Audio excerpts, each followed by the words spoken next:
My YouTube channel Nakwazar and Ornabi Official.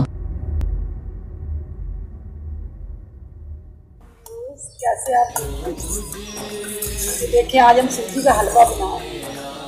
वैसे बैठे बैठे दिल किया मेरा, मैंने कहा सूजी का हलवा बनाते हैं। पहले हमने ऑयल गर्म किया, फिर उसमें हमने सूजी डाल दी। हमारी सूजी अब ब्राउन हो गई, डाल दी।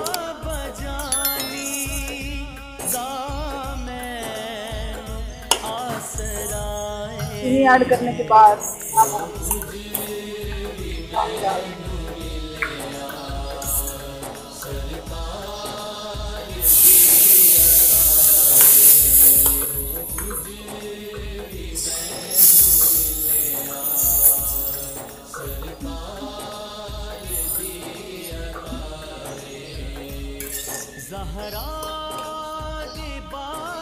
अब इसमें हमने पानी ऐड कर दिया, थोड़ा सा और डालूंगी हम इसमें।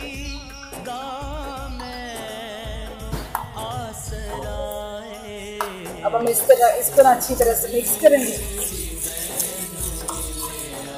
जब तक ये घी ना छोड़ दे, तब तक हम इसे चमचा चलाते हैं। ये देखिए, ये हमारा हलवा सूजी का रेडी हो चुका है। देखिए ये अपनी जगह छोड़ दिया साइडों से, इसका और साइड पे आए।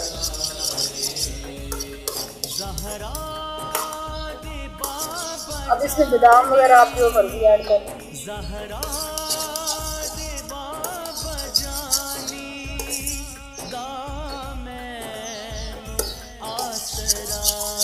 हमारा तैयार हो चुका है। अब जब इसको आप सर्व करने लगे, इसके ऊपर आप गार्निश कर सकते हैं बादाम वगैरह मगज वगैरह जो भी आप बनाएंगे। कैसा लगा आपको? माशाल्लाह खाने में अच्छा होगा। ये हमारी स्वीट डिश तैयार हो गई।